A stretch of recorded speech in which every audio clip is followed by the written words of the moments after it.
Bago pong lahat, para sa iba pang balita, huwag po muna ninyong kalimutan mag-subscribe sa JB News, i-like at i-share at i-on na rin ninyo ang notification bell para updated po kayo. Pangulong Duterte hayaang magbitiw sa pwesto si PhilHealth Chief Morales. Ikinukonsidera ni Pangulong Duterte ang sitwasyon ng kalusugan ni Retired General Ricardo Morales ng Philippine Health Insurance Corporation o PhilHealth. Ito ay ayon kay Presidential Spokesperson Secretary Harry Roque sa gitna ng kinakarap ni Morales na kontrobersiya at panggigisa dahil sa mga aligasyon ng korupsyon sa ahensyang kanyang pinangangasiwaan. Ani Roque, ayaw ng punong ehekutibo na makadagdag pa o magsilbing pressure sa President at Chief Executive Officer ng PhilHealth dahil maliban sa gusot sa ahensya ay may iniinda pa itong karamdaman. Dagdag pa ng tagapagsalita ng palasyo, masyadong mabait si Pangulong Duterte at hahayaan na anya nito si Morales na magpasya kung tuluyan itong mag-resign. Una rito, sinabi ni Roque na hindi na nakisali ang Pangulo sa panawagan ng nakararami na mag-leave of absence ang opisyal. Mas minarapat na lamang ng Presidente na hintayin ang kalalabasan ng isinasagawang investigasyong ng task force hinggil sa umano'y anomalya sa PhilHealth. Matatandang nag-hain ng leave of absence si Morales dahil sumailalim ito sa chemotherapy para sa sakit na kanser. Mababatid na 30 araw matapos mabuo ang task force, dapat maisumiti sa Office of the President ang mga nalaman at rekomendasyon ng panel. Kabilang narito ang mungkahing legal action laban sa mga madidiskubring tiwaling mga opisyal at empleyado ng ahensya. Davao City is receiving a bigger share. Why would you question that? It is for all the people of Mindanao who have been neglected by Imperial Manila when President Duterte was not yet the president. You all have the goods there in Manila. You all have the goods there in the part of Luzon, and you have neglected us here in Mindanao. Now that we are receiving, you said, a bigger allotment for the health of Mindanaoans, you are not happy about that. You are taking that as an issue against our president. Shame on you, Maria Ressa. Pasensya na, DS Marcoleta, no? Para lang mairelay yung gusto mong mapalabas na nakukuha ng mga board of directors. Kasi parang kaduda-duda nga naman na kung nakakatanggap ka ng sweldo mo, tapos hindi mo alam yung mga natatanggap natin sa ating ahensya, parang napaka-imposible. Ako, bilang congressman, alam ko ang sweldo ko, alam ko yung mga benepisyo ko. At let's all be honest here, no, sa mga board of directors, no, na alam naman po natin kung magkano ang sweldo natin monthly, magkano? Tapos magkano yung benefits na kukuha natin aside sa ating sweldo? Hindi po napakahirap ng tinatanong ni DS Marcoleta, Mr. Chairman. Yes. Okay, Mr. Limsiaco. Mr. Chair, Your Honor, ang basic po na sweldo po ay 140,589 po, Your Honor. Oh, 140,000. Okay. Yes po, sir. Sa iyong pagkakaalam, aside from the 140,000 na sweldo mo, ano pa ang tinatanggap mo sa PhilHealth? Mayroon po tayong basic rate, tapos may pera po, tapos pera that is 2,000 po, and then welfare allowance po ng 4,000, and hazard allowance po of 9,800. Okay, sa accreditation, makikita mo, Now, Mr. Chair, magkano natatanggap nyo sa accreditation according sa mga record mo? Mr. Chair, Your Honors, ang accreditation po ito ay hindi na po natin tinatanggap sa PhilHealth po dahil ito po ay may notice of disallowance po. Kaya po, we are very sorry po, hindi namin maalaala dahil matagal na po ito na stop po ng ating corporation. So, in other words, hindi ka nakatanggap sa accreditation fee? Mr. Chair, Your Honor, yun nga po yung iniisip ko kanina pa po kung nakareceive ako dahil Yes or sinasabi no? ko nga po, Yes or no hindi lang? po ako medical officer po. Mr. Limsiaco, yes or no? Nakatanggap po o hindi? Sorry sir, talagang hindi ko po matandaan anyway, dahil po kailangan makita natin yung pera Sandali, po. Mr. Chairman. Ilang taon ka na sa PhilHealth, Mr. Chairman? Nasa malapit po, 20 years na po ako sa PhilHealth po. 8 years. So, 20 po, 20, malapit po. 20 years. Yes, sir. Okay, so, Honorable Fernandez, we'll give back the time to the Honorable Marcoleta. Please, Honorable Marcoleta.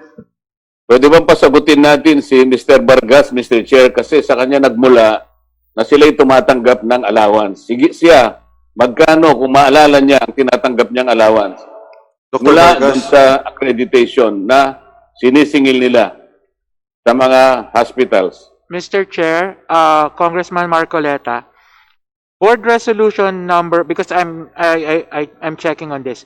PhilHealth Board Resolution number 1147 of 2008 authorized the disbursement from the collection of accreditation fees for specific purpose under Office Order 58-2008.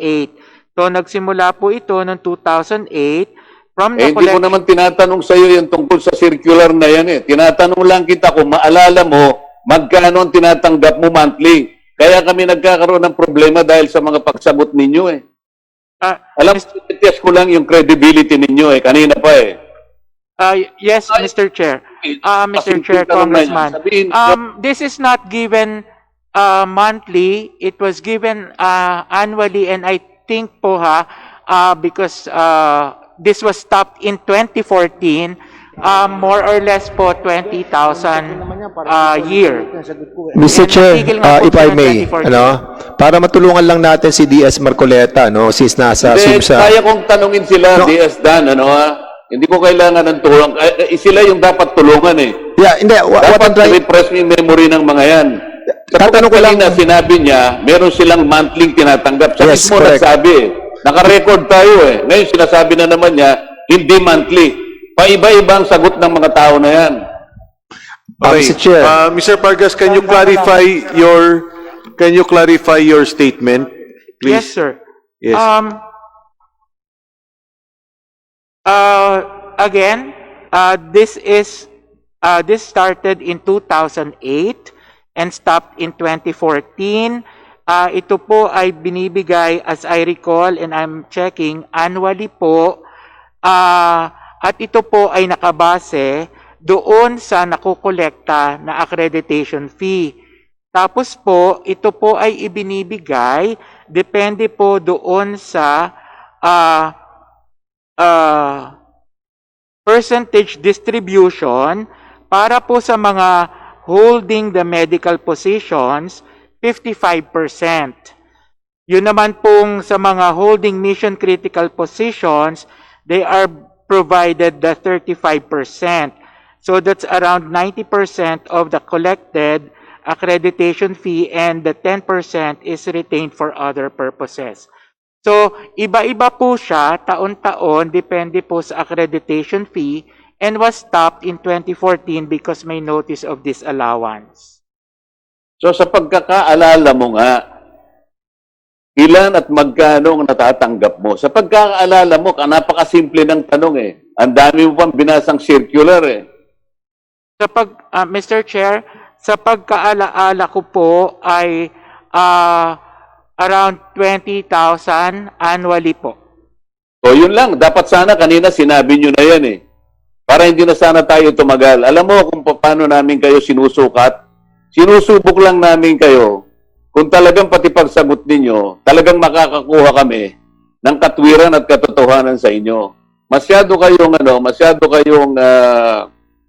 paligoy-ligoy kapag ka alam ninyo na maring tatamaan kayo.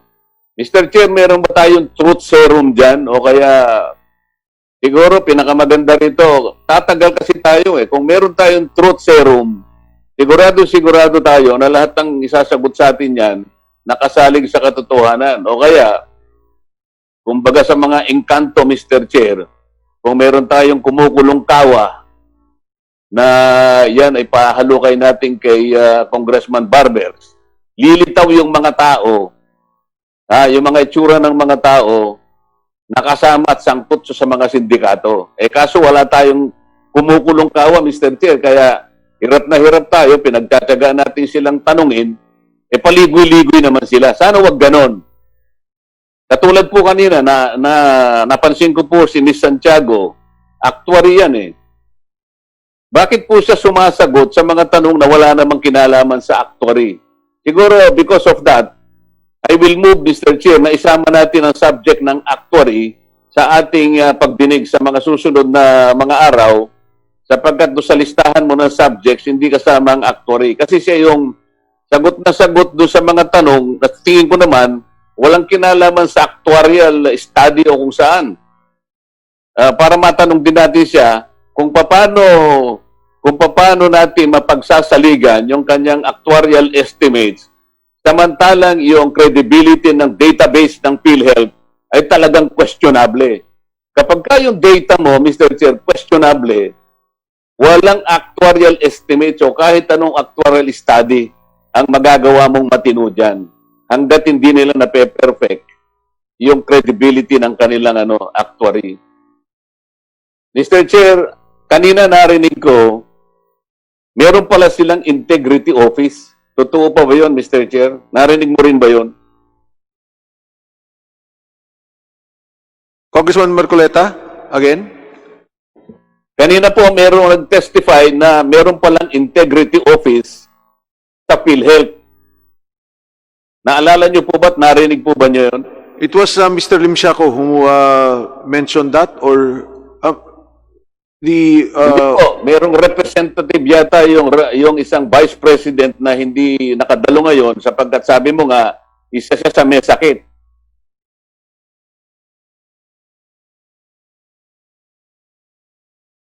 Attorney Del Rosario is the head of legal.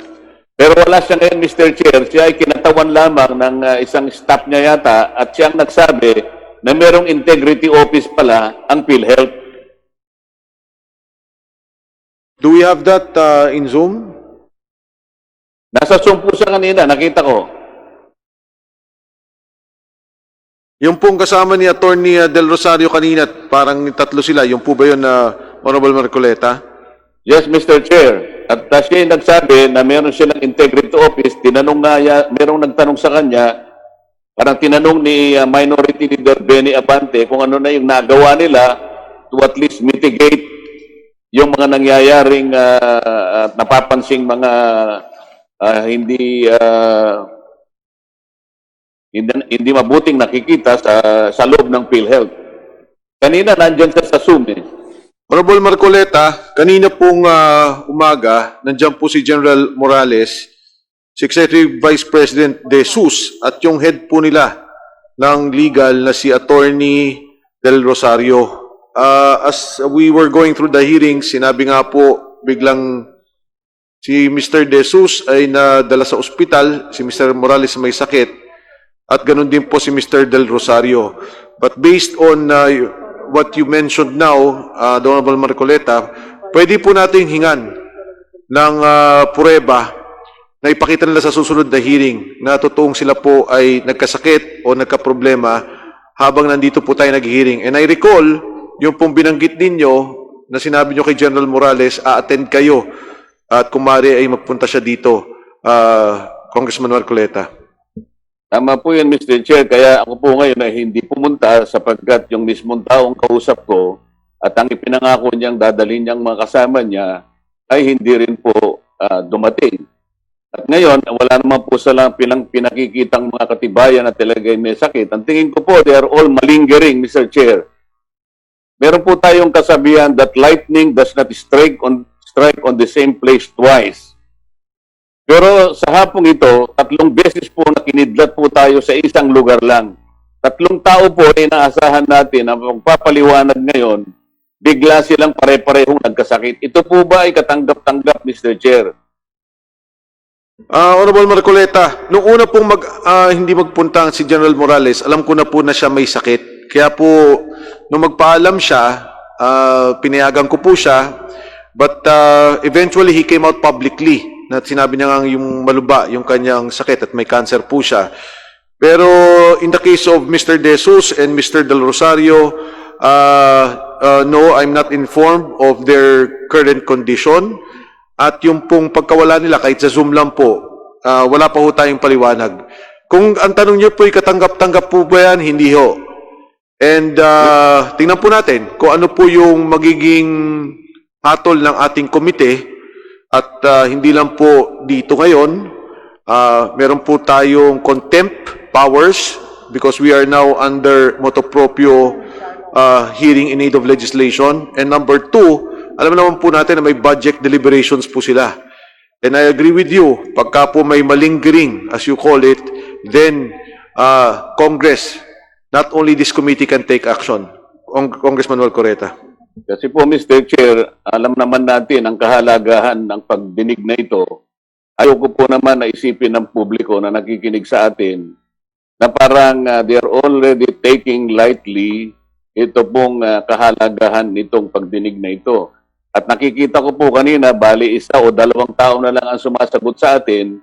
Hindi ko naman minamalit po yung kakayahan nila na sumagot, pero kung makikita ninyo, pasahan ng pasahan sapagkat hindi naman po niya lahat masasagot yon.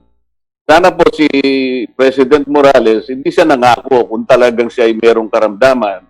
Sabi ko nga po sa inyo, pare-pareho tayo nagkakasakit. Alam naman po ninyo, yung sparring partner ko nung 2 linggo ang nakararaw, 3 linggo nung tayo nagdidinig dyan, pinawian na po ng buhay sapagkat siya po ay tinamaan din ng COVID. Alam natin ang peligro sa buhay natin. Pero ako nangako po, pupunta po ako riyan. Dapat sila, ganun din po sana ang pangangakong gagawin nila. Pag nangako ka, pupunta ka. Ganun sana yung gusto kong mangyari. Pagkatapos po, ang dami kong napapansin, Mr. Chair, tinanong kanina ni Honorable Zarate yung 2 mga opisyalis dyan tungkol dun sa nakukolekta nilang yung sa ospital, yung nakukolekta nila pagkatapos binabahagi nila sa kanila bilang mga allowances. Accreditation allowance. Accreditation allowance. Ngayon, napakasimple po ng tanong ni Congressman Zarate kung magkano yung tinatanggap nila sa bawat buwan nung yun ina-administer pa. Nakakasama po ng loob, Mr. Chair. Hindi man lang nila ma-recall, hindi po ba nila ma-recall man lang, matandaan? Hindi naman natin sila tinasabihan na ibigay yung eksaktong amount ng kanilang tinatanggap eh. Kahit siguro ballpark figure lang, mas or menos. Hindi ba masasagot ng 3 tao na nandyan, kamukha ni Mr. Vargas, si Mr. Limsiaco, kung kasama si Miss Santiago, at saka yung Mr. Dennis Mas. Eh bakit po parang kapag tungkol dyan, sila ang tinatanong, kinakailangan pa nilang pangakuan tayo na isusumiti na lamang ang kanilang mga natanggap kung meron man at magpapanggap pa sila na hindi nila naaalala. Pwede bang ulitin natin yung tanong? Hindi naman natin sila pinupuwersa na nakunin natin sa kanila yung eksaktong figura o halaga na kanilang tinatanggap. Mas or menos, Mr. Chair, kung talagang meron silang respeto sa atin, bigyan lang nila tayo kahit idea lang. Magkano tinatanggap nila na allowance mula doon sa accreditation fee na kinukolekt ng PhilHealth? Doon po sa ni-raise ni Honorable Marcoleta, yan po'y punto na binanggit ni Honorable Abante at ni Honorable Zarate. Meron po ba makakasagot doon? Accreditation fees collected.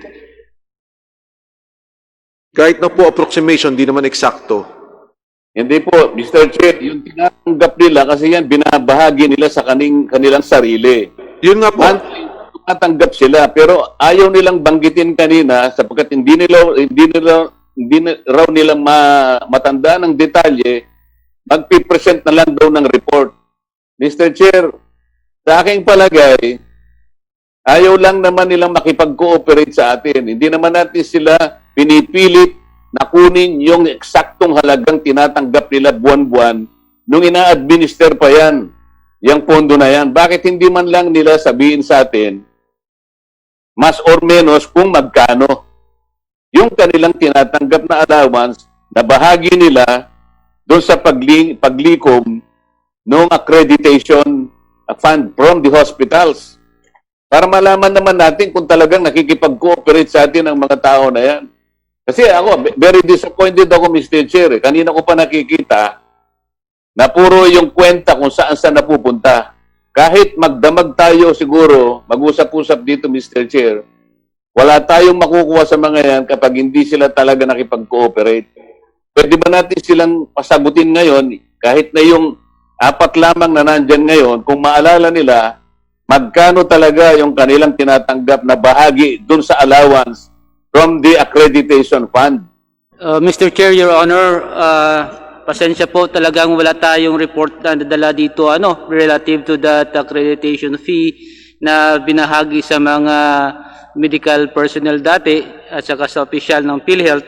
Sabi nga ay bibigyan namin ho kayo ng report para po mabigay natin ho sa inyo yung kompletong report po. Pero po, I would like to inform nyo po na ang ating may notice of disallowance po ito, Mr. Chair, na binigay po sa atin ng COA. That's the reason why po na-stop na po ito in the year, hindi ko matandaan po kung kailan po na-stop po ito. Mr. Libsia ako, Yes po, sir. Tinitingnan ko lang po. anong lingwahe ang mas naiintindihan mo? Sabihin mo sa akin. Para magkaintindihan tayo. Ang sinasabi ko lang, tinanggap nyo kanina na kayo'y nakaka-receive ng monthly allowance do sa accreditation fund na kinukolekta nyo sa mga hospital. Ang tinatanong ko lang ngayon, mas or menos, hindi naman kita pinipilit na sagutin mo kung ano yung eksaktong tinatanggap mo. Mas or menos, magkano yung tinatanggap ninyo buwan-buwan doon sa accreditation fund na yun. Hindi mo ba alam yun? Mr. Chair, Your Honor, sorry po, talagang hindi ko matandaan po kung magkano yung pera po na binibigay po sa ating mga recipient po noon. Dahil po ako ay hindi po ako isang medical officer po na binibigyan po ng ganong allowance dati po, Mr. Chair, Your Honor. Mr. Chair, pwede natin silang i-contempt. Kanina dinig ko siya, ang sabi niya, isa siya sa tumatanggap dun sa allowance. Ngayon, sinasabi niya ngayon, hindi na naman sa kasali.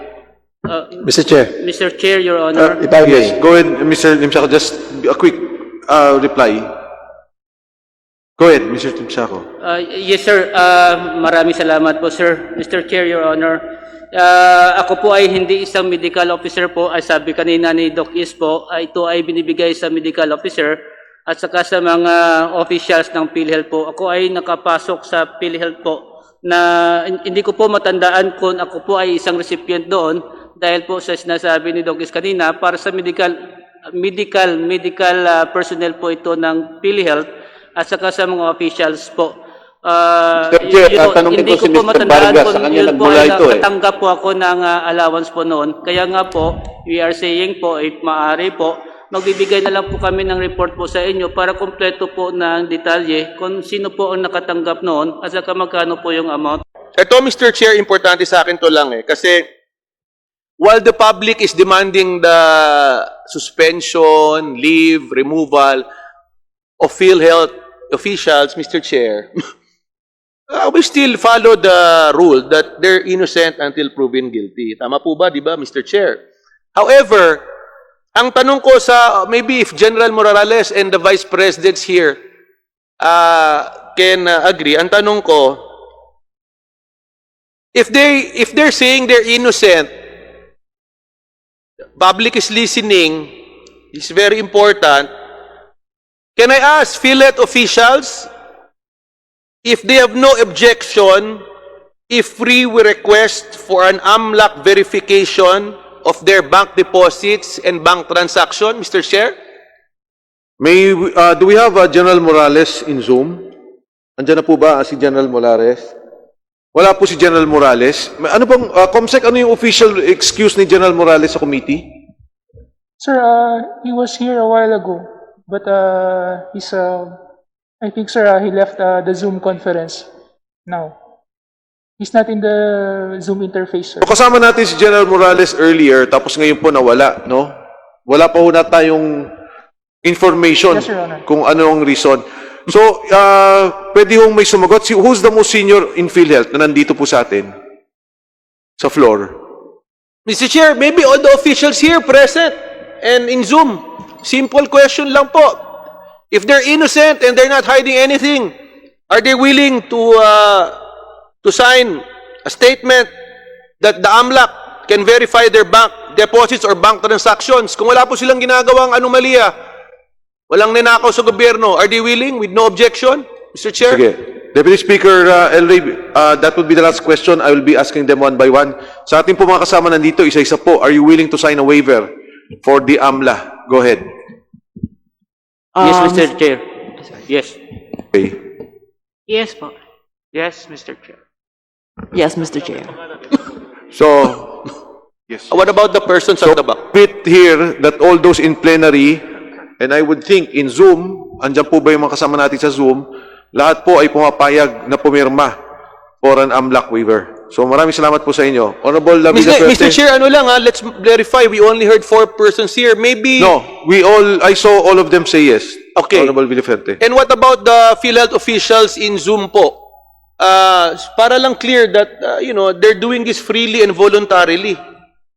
Before we proceed, there's I see the Honorable Barbers raising his hand. May gusto po bang katanungan? If we can unmute the Honorable Barbers. Before we proceed to the Honorable Abante. Go ahead, Congressman Barbers. Thank you, Mr. Chair. At pasensya na po.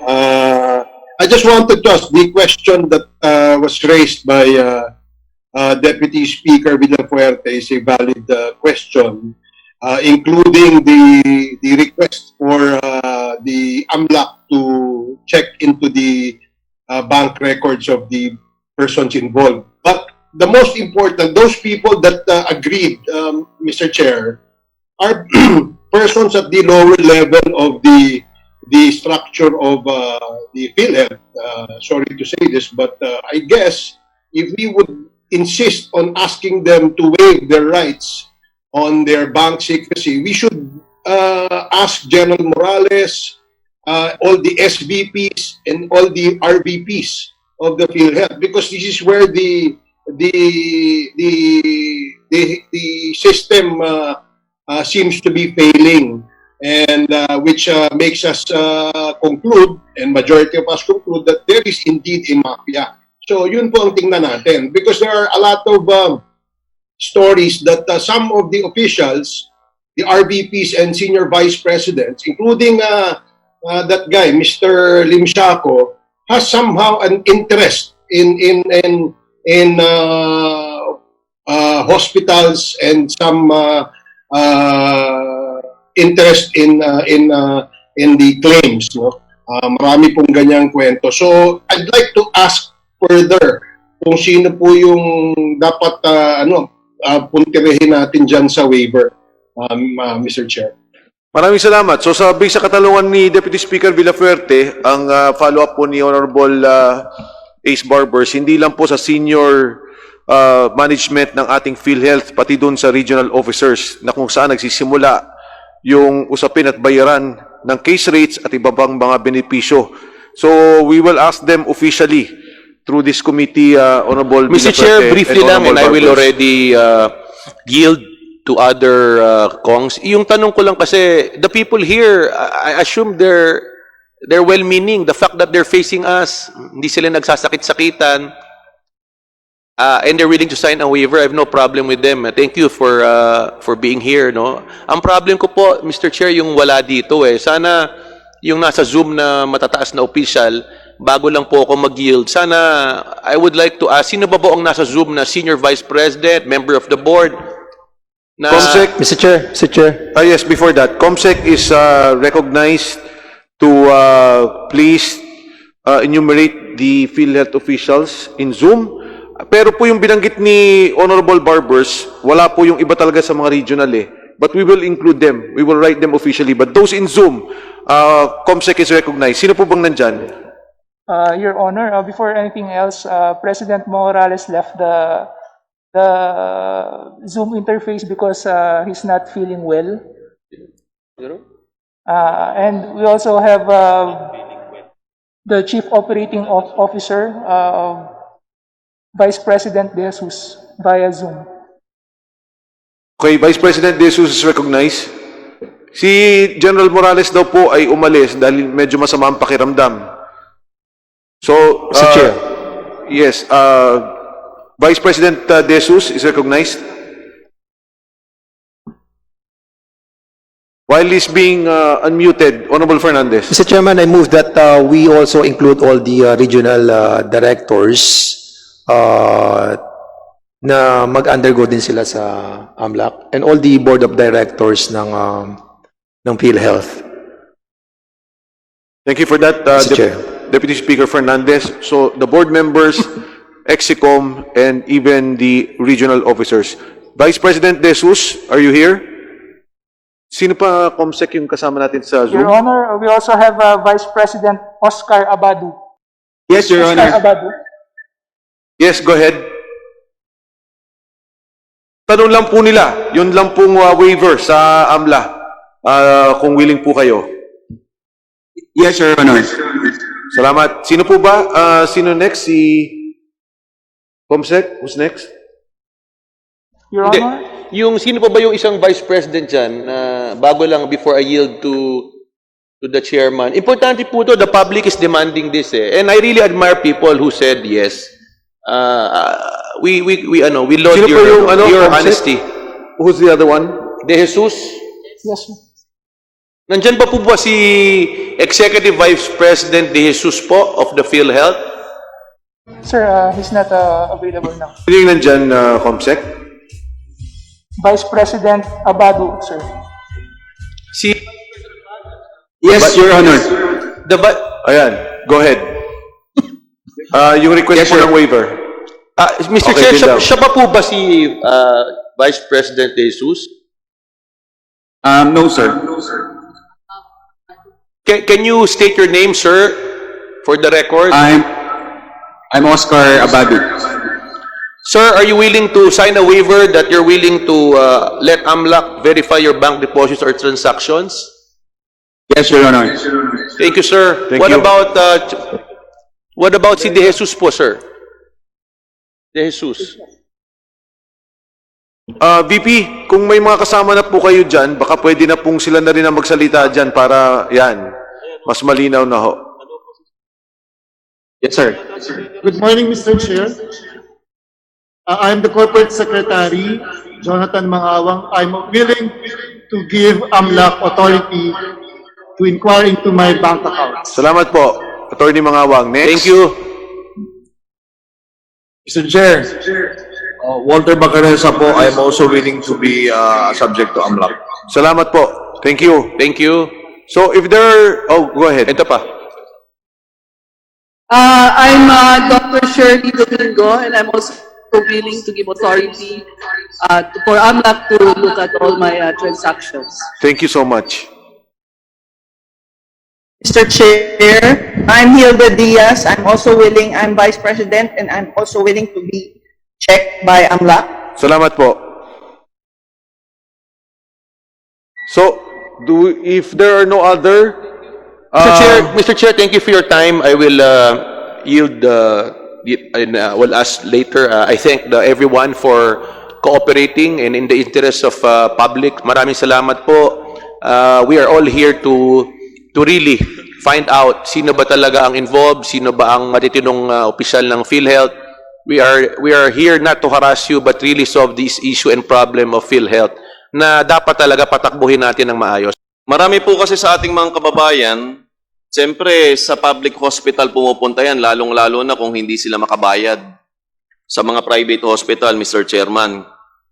At yung staff ko, pinagtawag ko po sa ilan sa ating mga government hospitals, kagaya po ng heart center. Ano po? Sa heart center, ayon sa accounting department, as of April 30, 2020, may utang pa yung PhilHealth o may hindi pa nababayaran ang PhilHealth sa kanila na mahigit 322 million. Pero sa naririnig ko nga kay Chairman Defensor, tila ba ang overpayments ay hundreds of billions. Tama ba, Chairman Defensor? Batay po dun sa COA observation na sinasabi nila yung AOM, 20% ang kanilang tinatansya. Ang kanila pong prediction na about 153 billion. 153 billion. Kaya po... From 2013 to present, Mr. Chairman. Napakalaking pera. 153 billion, Mr. Chairman. 153 billion. Pero yung Philippine Heart Center, 320 million hindi mabayaran ng PhilHealth. Sa 6th Avenue, as of June 30, may utang na 90 million yung PhilHealth. East Avenue Center po kasi nandito sa Quezon City pero malapit rin naman sa Bulacan, malapit sa Pampanga, mga kalapit probinsya, napupuntahan ng ating mga kababayan. Yung Philippine Children's, may 72 million. Philippine Children's Medical Center, hindi pa bayad ng PhilHealth. Perez District Hospital, mga district hospital sa Bulacan, may ilan-ilan hindi bayad ng PhilHealth. Halos tigwa 1 million. At ito po, nakarating sa aking reklamo mula sa Bacolod, yung Corazon Locsin Montelibano Memorial Regional Hospital, ito po ay mula pa sa Bacolod, sa lugar po ni Congressman Greg Gatsataya. Ang hindi pa bayad ay 134.6 million ng PhilHealth. Sa Jose Reyes po, sinubukan natin tumawag, NKTI Lang Center. Tila marami pang pondo yung mga ospital na ito, hindi pa sila humihingi ng tulong sa atin sa panahong ito. Hindi pa sila nakakapag-submit ng bayarin sa kanila ng PhilHealth. Pero marami po sa ating mga government hospital kailangan ng saklolo ng PhilHealth ngayong panahong ito. Kaya Mr. Chairman, napakasakit na may overpayments sa sindikato pero yung legal na dapat bayaran para sa mamayang Pilipino, hindi nababayaran. Mr. Chairman, maaari po ba nating itanong sa PhilHealth, sila ba ay computerized na nitong panahong ito? Yung database nyo, naka-computerized na ba kayo ngayong panahong ito, PhilHealth? Anyone Yes, go ahead. from PhilHealth? Good morning po, Jovita Aragona, CIO po. Naka-computerize na po yung claims po natin. Yung mga nagiging dahilan po na hindi nababayaran ngayon, yung tinatawag po natin na RTH kasi meron po silang dapat na i-comply. Ma'am, excuse me po, ang tinatanong ko po ay kung computerized na po tayo Computerized na ngayon. po. Sorry po. Maraming Computerized salamat na po. Opo. Thank you. At doon po ba sa programa ng information technology ng PhilHealth ay foolproof na ba? Hindi na ba pwedeng dayain yung technology ng PhilHealth, ma'am? Sa ngayon, foolproof siya base doon sa datos na Sa ngayon, pumapasok. foolproof. Ngayon Pero po. ayon sa COA, pinagloloko tayo ng PhilHealth. Paano naging foolproof yan? Nakapanumpa ba si ma'am, chairman? Yes. Okay. Ma'am, Yes paalala po. ko po sa inyo, Apo. nakapanumpa po kayo. Pag po may nahuli ditong kabalastugan sa PhilHealth, ma'am, mananagot ka sa sagot Opo. mo. Pwede yung Ulitin ko po, Apo. madam, Pwede yung ipaliwanag ko, sir. maaari pa po bang maloko yung gobyerno sa IT system ng PhilHealth ngayong panahong ito? Go ahead, PhilHealth. Pwede pong paulit po, sir, ng tanong para maano ko po. Ma'am, ang tanong ko po, maaari pa po bang maloko ang gobyerno sa sistema ng IT na meron ang PhilHealth ngayong panahong ito? Maaari din po. Maaari pa po. Mr. Chairman, diyan ko po nakikita yung malaking problema. Kasi yung PhilHealth sakop buong bansang Pilipinas. Tama po ba, PhilHealth? Pakiulit po, sir. Buong bansang Pilipinas? Yes po, buong Pilipinas. Opo. At sa laki ng ating bansa, kung tayo ay magsusulatan lamang o magpapadalahan tayo ng mga papeles mula sa iba't ibang ospital papunta sa PhilHealth, itatype ulit natin, hahanapin natin yung mga peke, mga totoo na claim sa PhilHealth, aabutin tayo ng santo-santo. Ano po? Kaya nung pinapanood ko po yung mga hearing, kasi hindi lang naman kayo dito nag-hearing sa Congress. Meron ding hearing doon sa Senate. At pinanood ko po yung hearing at maraming aligasyon ng katiwalian pagdating sa bagong procurement ng IT system ng PhilHealth. Pero Mr. Chairman, kung may problema dun sa procurement, higpitan natin yung procurement ng PhilHealth. Bantayan natin. Tayo naman, kasama tayo, Blue Ribbon Committee, Committee ng Public Accounts sa pangunan ni Chairman Mike Defensor. Bantayan naman tayo eh. Sunod, kasama pa natin yun sa Senate, nagbabantay rin sila. Para matuloy yung pagdi-digitalize ng mga information pagdating sa PhilHealth upang maging maayos talaga yung listahan. Mr. Chairman, hindi ako IT expert, at hindi rin po ako nagmamagaling sa inyong lahat. Marami kong hindi alam. Noong 2016, yung telepono ko, analog pa lahat. Nung pagdating ko dito sa Batasan, biglang maraming Viber group. Sabi ko, ano ba yung Viber? Nagpaturo ako kay dating majority leader Parinas kung ano ba yung Viber. Siya naman ang nagturo sa akin. Napilitan akong bumili nung kauna-unahan kong Oppo na telepono. Pero bago ako pumasok ng Congress, analog pa rin yung telepono ko. At dito po, sa pagkakaroon ng COVID-19 pandemic, mas nabuksan yung kaisipan ko na kailangan pala yung technology. At lalo na po, nung nire-revise ako yung usapin sa PhilHealth, kaharap ko po si Chairman Mike Defensor, kaharap natin si Deputy Speaker Dan Fernandez, kasama natin itong si Deputy Villapuerte. Napag-usapan namin na kailangan niyang ayusin yung listahan ng PhilHealth, lalong-lalo na kung doon sa listahan nagkakaroon ng lokohan sa PhilHealth. Kung naman mapapatunayan natin na walang lokohan, mas gagaan yung pakiramdam po namin. Pero ayusin pa rin natin yung listahan sa PhilHealth. Kayo po bang mga nasa PhilHealth ay naniniwala na mas dadali ang trabaho at mas magiging malinis ang konsensya ng bawat isa sa PhilHealth kung magiging maayos yung IT systems po natin? Kahit sino po sa PhilHealth. Mr. Chair. Yes, sir. Magandang umaga po. My name is Renato Limsiaco. Ay pumasok sa Central Office as OIC Senior Vice President ng July 2018 po. Yes po, naniniwala po kami that we need to improve our IT system para po ang transaksyon natin ay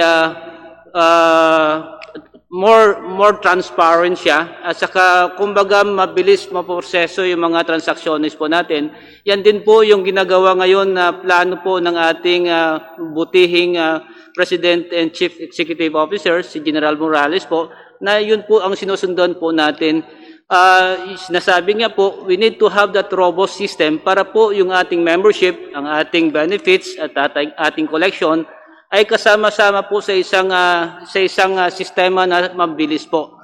Mr. Chair, if marapatin po ninyo, kung po pwede ko po konting paliwanag paano po ang takbo ng benefit claims po natin, ang pagbayad po ng benefit claims po natin, kung okay lang po sa inyo. Senior Vice President, Mr. Luis Siaco? Limsiaco po. Opo. Pakiparating na lang po, alam ko nasa ospital ngayon si Chairman Morales. Nasa ospital po ba siya ngayon o nagpapahinga sa bahay? Hindi ko po alam kung nasa ospital siya o sa bahay lang po siya. Kasi po nabasa ko sa news parang meron yata siyang sakit, ano po, sir? Yes po, sir. At nakakalungkot po na lumabas sa social media yung kanyang medical certificate po. Magkakaroon lang po ako ng maliit na presentasyon. Alam niyo ho yung pinag-uusapan na mafia at para ho sa guidance na rin ng mga kasama natin sa komite. Makikita niyo po to sa inyo na ring mga ginawang pag-aaral ng COA at dun sa mga pulisiya na nanggaling sa PhilHealth. Nakakalungkot pong isipin na patuloy taon-taon magmula 2013 hanggang sa ngayon, bilyong-bilyong piso ang nawawala at nakikita po to ng inyong mga opisyalis. Kaya po kung sinabing mafia to, dahil mamaya papaliwanag ko rin yung relasyon ng bawat ospital at doon po sa nangyayaring pagpondo magmula sa ating PhilHealth. If I may request mabilis lang po to, pero ito po yung mga official na dokumento galing sa Commission on Audit. 2013, ang sinabi po sa inyo, kasi tandaan po natin, ang COA reports ninyo or ang COA findings ninyo, Random check po yan eh.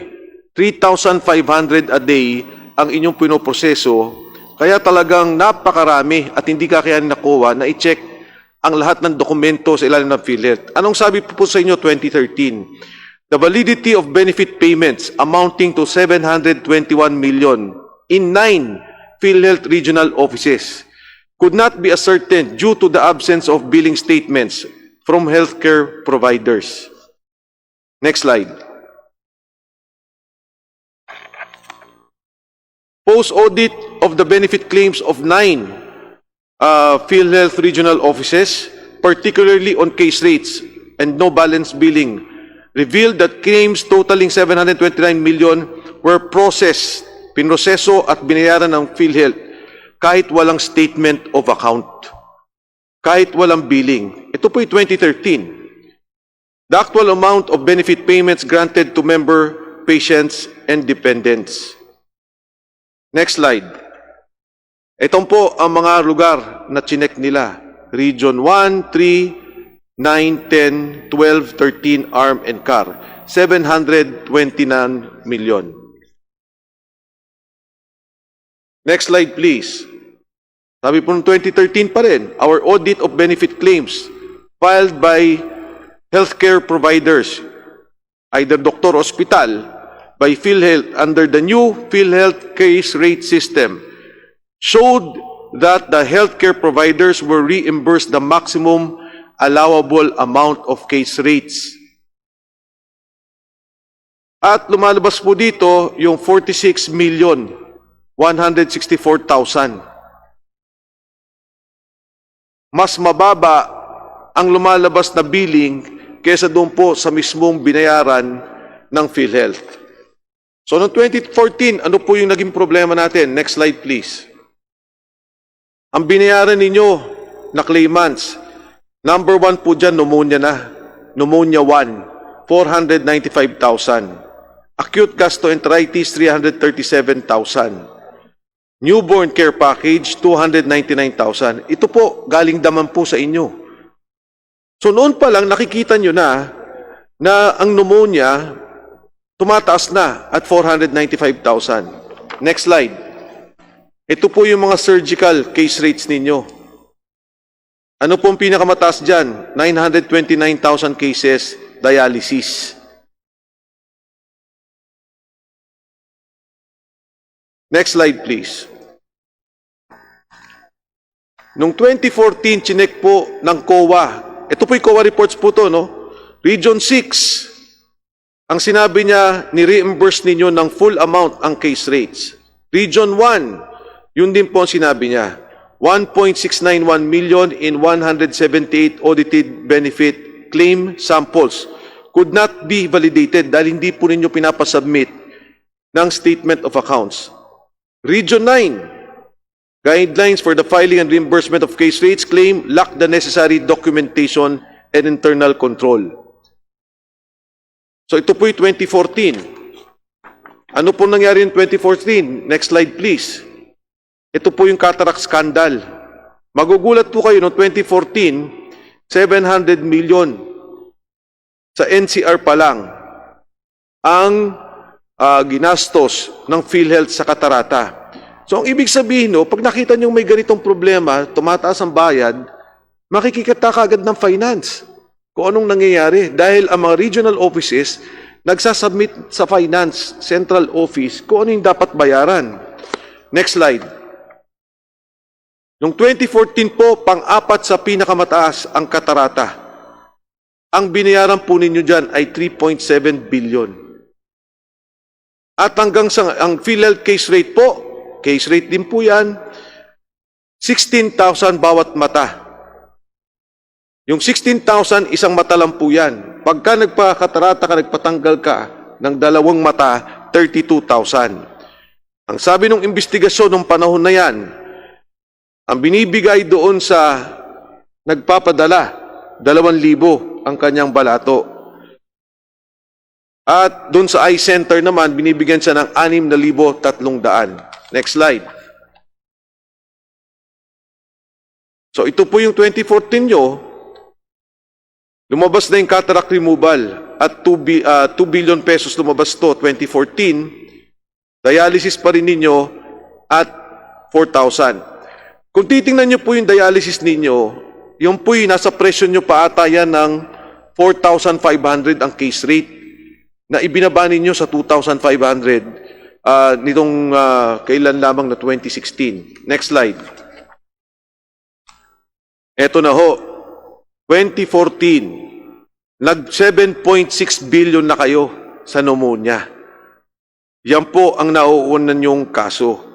Yung gastroenteritis, yung UTI, 1.5 billion at gastroenteritis ay 1.3 billion. Next slide, please. 2015, again, sabi ng COA, report niya to, ang chinek naman niya NCR at Rizal. Ang sinabi niya, doon sa katarata ninyo ay hindi nagkakaroon ng prior review. So ito yung review ng 2014, lumabas ng 2015.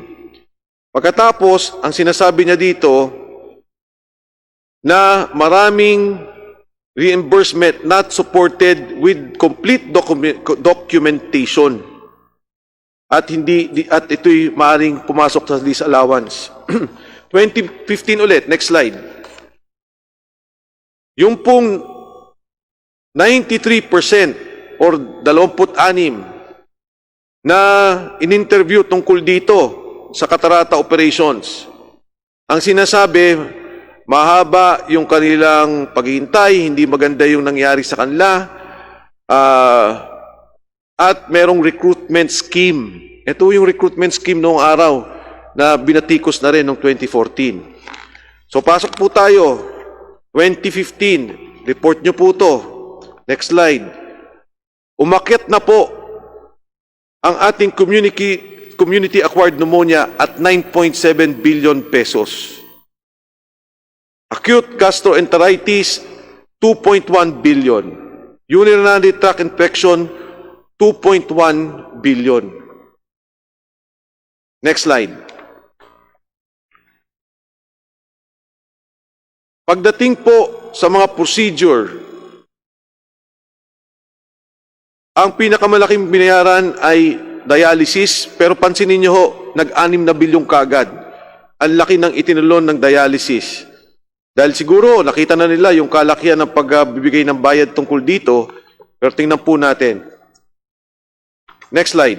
2016, NCR, 435 claims amounting to 47 million. Out of 518 claims, or 84% ang walang statement of accounts or billing. Binabayaran kaagad ng PhilHealth nang hindi pa nagkakaroon ng billing ang mga ospital. Magmula po yan 2013, ganyan parating observation sa inyo ng COA. Doon po sa ZAY benefit package, may package po na ZAY benefit, sinabi niya nag-overpayment ng 7.36 million due to full reimbursements doon sa ZAY benefit package. Next slide, please. Eto ho. Doon sa case rate, lumalabas, particular sa Region 1, ang actual charges, 1 billion. Ang binayaran, 1.4 billion. Sa Region 8, ang actual case rate nyo, 9.5 million. Ang binayaran, 15 million. So, nag-excess amount na naman ng 5 million. Dalawang region lang po yan, at ang tinest ng yan ay almost all 53 cases lang po yan. 5 milyon kaagad ang nakita na sumusobra na bayad. Makikita rin po dyan, 18 claims, 3.83 million ang overpayment. 2016, ito po yung mga community-acquired pneumonia, totaling 13.212 million, lack the necessary documentation. Thus, the validity and propriety of the disbursements could not be ascertained. Andyan po yung mga ospital. 13 million po to. Ang cases lang na to is 868 cases. Pneumonia lahat. COA report 2016. Next slide. Sinabi po dito, yung hospital charges niyo, additional expenses benefit payments, 5.8485 million. Actual benefit claim, 15 million. Ang sinampol po nila, 1,375. Ang dapat lang pong bayaran ay 9,570,000. So the additional unnecessary expense paid by PhilHealth is 5.484 million. Yan po yan. Please, next slide. Yan yung pinapakita niya. So ang kaso nito is, next slide please, 1,375 cases. Ni-review ng COA, 5.4 million kagas ang excess ninyo na binayaran. Ilan po ang kaso natin? Sa isang araw, 3,500 cases po tayo. So wala pong isang araw, 5 milyon na lumabas na pondong hindi dapat binayaran. Next slide please. Ang pneumonia nyo, binayaran ninyo is 9.4 billion in 2016, gastroenteritis 2.13 billion, UTI 1.8 billion. Next slide. Ang hemodialysis ninyo, nagdoble na ho. Naging 1.5 million claims na ho from 800,000. At ang binayaran ninyo ay 8 bilyong piso. Next slide please. 2017, NCR po at saka Rizal.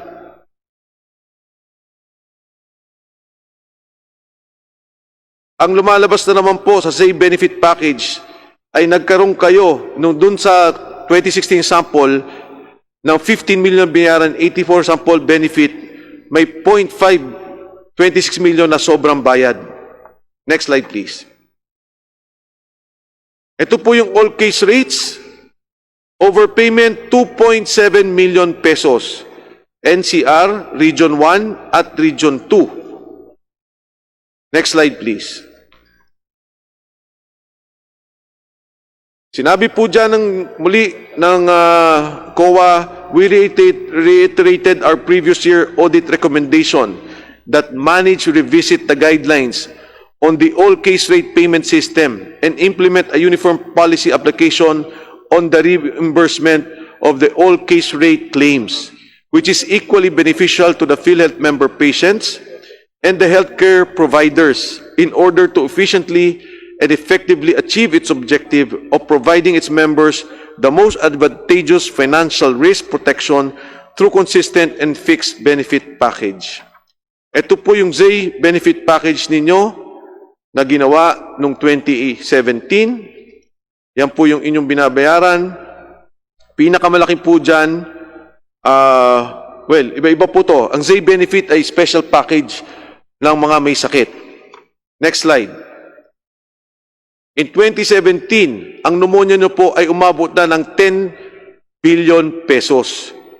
Pero ang cases nyong binayaran ay 700,000 ang binayaran ninyong kaso. Pero ang lumalabas po sa Department of Health ng panahong yan ay 454,000 lang ang may kaso ng pneumonia. Yan po'y tanong ko rin sa DOH. Bakit hindi po nila nakita? 454,000 ang may sakit ng pneumonia sa Department of Health. Sa PhilHealth, 707,000. At 10.2 billion ang binayaran na pondo para dyan. Gastroenteritis, 1.8 billion at UTI, 1.5 billion. Next slide please. Ang dialysis po natin, naging consistent na at 1.6 thousand claims from 800 claims in the past. At dito po, next slide. Okay, in 2018, ang sinabi po sa amin ng COA, hindi po nila magawa ang audit dahil hindi po sila makapasok doon sa inyong mga computers. Pero I guess meron na po kayong study para dyan. But at that time, ang sinasabi lang, all case rate transaction amounting to 62 billion pesos. 62 billion pesos. And maybe at 2013 to 2018, on average, we are working on 50 billion on all case rates kada taon. Ha? Okay, next slide. Napansin nyo po, no? 1.6 million ang claims ng hemodialysis noong 2017. Ngayon, naging 2.2 million na po ang claims. So from 2014 na 800,000 naging 1.6, ngayon 2.2 na ang dialysis procedure. Yan po isang bagay na kailangan nating tingnan. Bakit ganun kalaki ang kanyang pagtaas? Next slide. Again, 757,000 ang claims ng pneumonia. Pero sa Department of Health ay hindi lalagpas ng 500,000 ang pneumonia claims, ang pneumonia cases. Gastroenteritis, 2 billion, at urinary tract infection, 2.1 billion. Panghuli na lang po, ito po para makita ninyo kung gaano kagulo ang programa ng all case rate. Dito sa Pilipinas, pag ang gamit mong PhilHealth, mas mabuti nang may katarata ka o may pneumonia. Kasi pag katarata, 32,000 pesos. Pag pneumonia, yung mild, 15,000 pesos. Pag medyo masama, 32,000 pesos. Pero pagka nagka-breast cancer ka, 11,800 pesos. Pag nag-ectopic pregnancy ka, 7,800 pesos lang ang tutulong sa'yo. Pagka ikaw na heart attack, ang itutulong sa'yo ng PhilHealth ay 9,000 lang. Kaya mas mabuti na ang sakit mo, katarata o pneumonia, mas malaki ang bahagi ng pondong ibibigay sa iyo sa PhilHealth. To the PhilHealth, this is the scheme of sinasabing mafia. Because we know that on the regional level, meron po kayong tinatawag na benefits claim na committee. At yun po yan, dahil nga may case rate setup, ibibigay na lang yun sa finance. Pagdating sa finance, walang tanong-tanong dahil submitted ng region, babayaran ka agad. At pagdating po dyan, lalabas na ang pondo sa mga ospital. Kaya po kahapon, at nung isang araw nagkakausap tayo sa PhilHealth, nagtataka bakit yung ibang ospital napakabilis. Bakit yung ospital mabilis mabayaran? Yung mga ospital natin partikular, ang mga government hospitals, ang tagal ng bayaran. Dahil ba dito sa skema o nung scheme ng sinasabing mafia, na pagka merong usapan sa isang region o ang isang regional officer sa isang ospital at may usapan sa taas, mabilis ang nagiging bayaran. Ang all case rate policy po magmula 2013, consistent. Lahat ng binasa ko sa inyo ay galing sa Commission on Audit. At gusto kong malaman din sa COA mamaya, sino ba ang nakaupo nung panahon na yon at bakit pinayagang magpatuloy? Mr. Chairman and all the members of the committee, lahat po ng government offices, pag nagkaroon ng bidding, eksakto dapat ang binibid price. Nakita ko po sa inyong batas, under the Universal Healthcare Law, totoo, pwede kayong magkaroon ng scheme. Pero it doesn't mean, hindi po ibig sabihin na hindi magkakaroon ng tamang pagbayad sa presyo. And I submit to the members of this committee, this in fact is plunder. Yung bilyong-bilyong nawala dito ay plunder. At ang aking rekomendasyon, kasuhan hanggang sa regional level dahil lalabas po dyan sinong ospital ang nakinabang, sinong kakuntsaba dahil malinaw naman po ang records ng Commission on Audit at madali itong imbestigahan. At ilan lamang po yan sa mga nakalap naming impormasyon para sa araw na ito. Huwag kalimutang i-like, i-share at mag-subscribe sa aming Liana Vlogs News YouTube channel. Muli, ako si Angelica de los Santos. Magandang araw.